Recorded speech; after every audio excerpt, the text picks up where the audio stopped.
Welcome back to Sacred Arc, a podcast about life, loss, and the soul in between. I'm Kimberly, intuitive grief guide, death doula, licensed esthetician, and whether I wanted to be or not, a lifelong student of grief.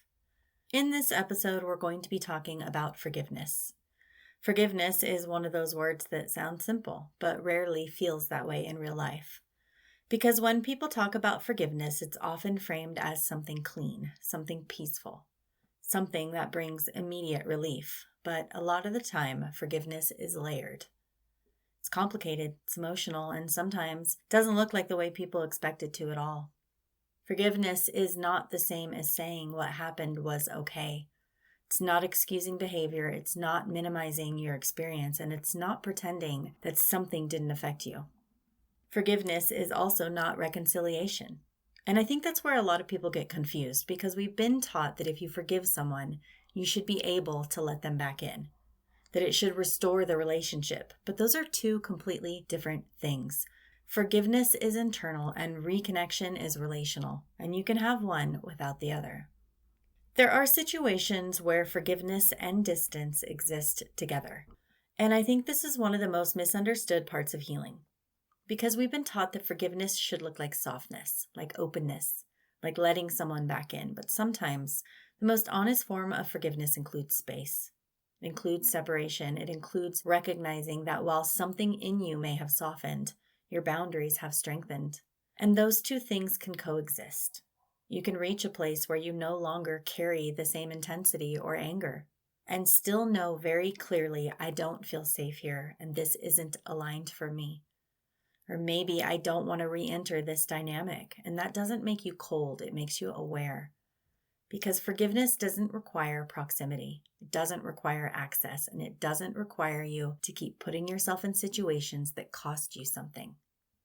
There's a quiet grief in this too, because sometimes distance means accepting that the relationship you hoped for isn't the one that exists, that who they are and what you needed don't fully meet. And choosing distance isn't about punishment, it's about truth. It's about no longer trying to reshape something into what it never was, and that can feel like loss, even when it's the right decision. And then there's another layer of this, the kind of forgiveness that happens without closure, without a conversation, without accountability, without the moment where everything is acknowledged and named, and that's hard.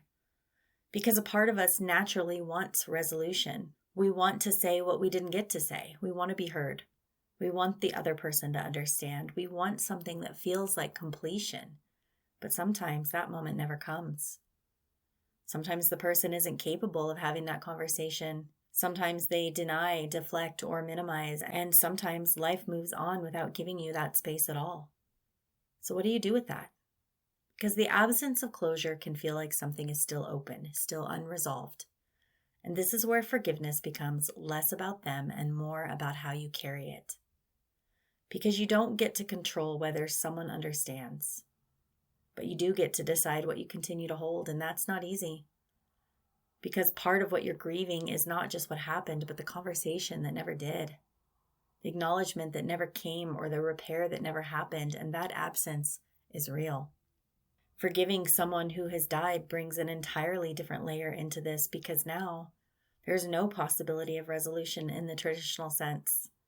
There's no chance to revisit the past together, no opportunity for new understanding, no shared moment of repair, and that can feel incredibly heavy because you might still be holding things that were never spoken, questions that were never answered, feelings that were never fully expressed, and now you're left to process all of it on your own. This is where grief and forgiveness become deeply intertwined.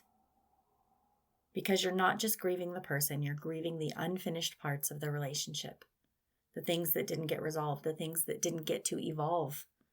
The version of the connection that never had the chance to become something different. And that's so complex. Because you might feel love and hurt at the same time. You might feel compassion for what they went through. Still feel the impact of what it did to you. And both of those things are valid. Forgiveness in this space isn't about reaching some perfect emotional place. It's about allowing the full truth to exist without forcing it to be one thing or another. There's also grief inside the forgiveness, and this is the part that people don't talk about enough. Because when you forgive, you're often letting go of more than just anger. You're letting go of the version of the story you hoped would exist. The version where they showed up differently, the version where things were repaired, the version where it felt whole, and releasing that can feel like another loss, even if it's necessary, even if it's freeing, because hope is powerful.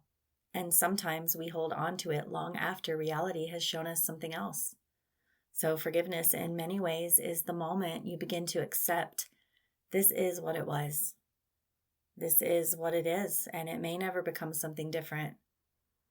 And that acceptance can feel quiet, but it can also feel heavy because you're no longer waiting, no longer hoping for a different outcome. You're choosing to meet reality as it actually is. And that takes strength. But it also deserves to be named for what it is, a form of grief. Not just for what happened, but for what didn't. For me, forgiveness hasn't been a single decision, hasn't been a moment where everything just clicked and suddenly felt resolved. It's been something that shifted over time. There were things I thought I had already forgiven until I understood them differently later, until I saw more clearly what they actually cost me, what I had adapted to, what I had normalized. And that didn't mean I hadn't forgiven. It meant I was seeing more of the truth. And sometimes when you see more of the truth, your needs change, your boundaries change, your level of access changes. And that's something I've had to make peace with, because I think a lot of us believe that if we've forgiven something, we should be able to stay the same, stay close, stay open, stay connected in the same way. But healing doesn't always look like staying. Sometimes it looks like stepping back. Sometimes it looks like choosing yourself in ways you didn't before. And that can feel completely uncomfortable, especially if you were taught to keep the peace or to minimize your experience, to carry things quietly, to not make things harder for other people. There's a moment that happens in healing where you realize, I don't want to carry this the same way anymore. And that doesn't always come with anger. Sometimes it comes with clarity, a kind of quiet knowing. And even then, there can still be grief for what you understand now that you didn't before, grief for what you accepted because you didn't know any other way, grief for the version of you who stayed, who adapted, who made it work.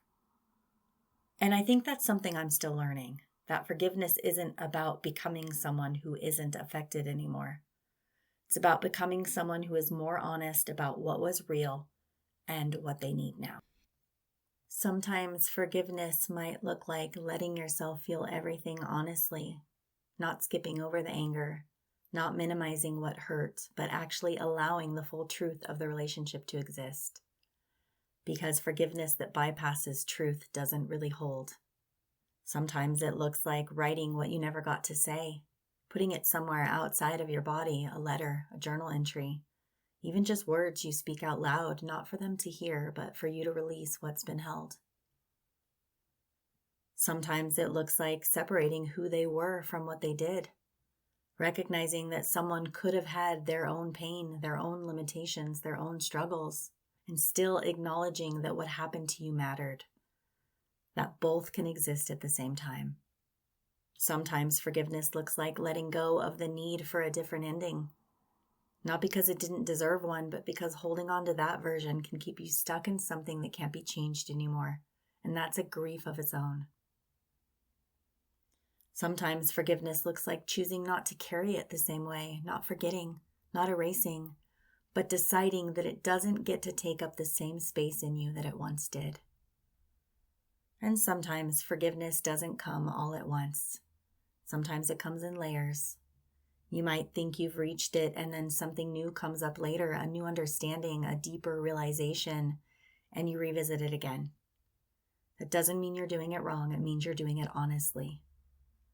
And if forgiveness doesn't feel accessible right now, that's okay too. You don't have to force it. You can start with understanding, with compassion for yourself, with simply acknowledging what was real.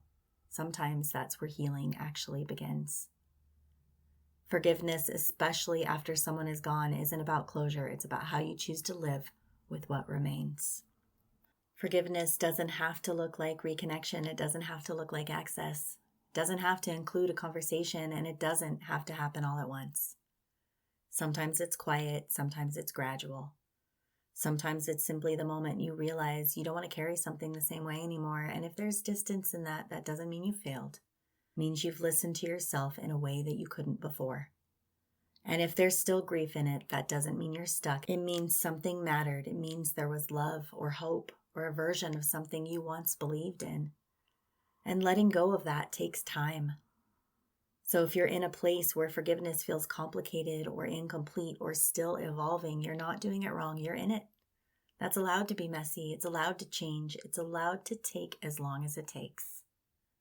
Before we close, if it feels okay, just take a breath here. Nothing you've lived through needs to be rushed into resolution. You don't have to force clarity. You don't have to force peace. You can let things unfold at the pace your body understands, and you can trust that what you're learning about yourself in this process matters just as much as what you're letting go of. You can forgive and still choose yourself. This has been Sacred Arc. Thank you so much for listening, and I'll meet you again in the space between.